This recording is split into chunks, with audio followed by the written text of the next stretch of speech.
नमस्कार। आज हम पढ़ेंगे अकाउंटिंग कॉन्सेप्ट्स।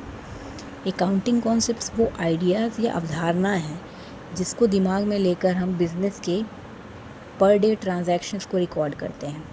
कुछ ना कुछ दिमाग में आइडियाज़ होते हैं या अजम्पशंस होते हैं कि इसी के अकॉर्डिंग, इसी रूल्स के अकॉर्डिंग हमें बिज़नेस का सारा फाइनेंशियल ट्रांजैक्शन रिकॉर्ड करना है या बुक कीपिंग करनी है, तो उसे हम अकाउंटिंग कॉन्सेप्ट्स बोलते हैं।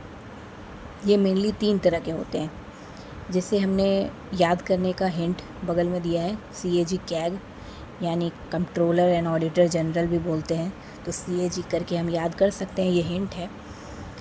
C फॉर है कंसिस्टेंसी, A फॉर है एक्रूअल और G फॉर है गोइंग कॉन्सर्न।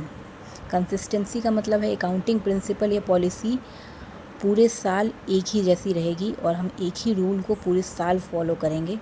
ऐसा नहीं हो कि अगर हम डिप्रिसिएशन स्ट्रेट लाइन मेथड से कर रहे हैं तो फिर हम साल के अंत में जाके या किसी और टाइम ड्यूरेशन में जाके उसे हम चेंज कर लें।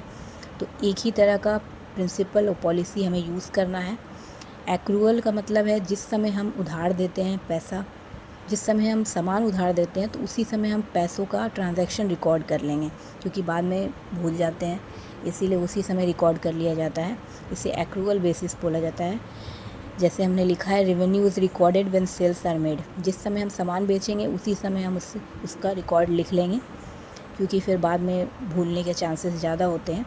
ऐसा नहीं कि अभी हमने बेच लिया और बाद में जाके रिकॉर्ड कर रहे हैं जब हमें पैसा मिला। गोइंग कॉन्सर्न का मतलब है बिज़नेस जो है कंटिन्यू होगा लॉन्ग पीरियड ऑफ टाइम के लिए। यही सोच के हम बिज़नेस को शुरू करते हैं और अकाउंटिंग करते हैं कि बिज़नेस लॉन्ग रन चलेगा।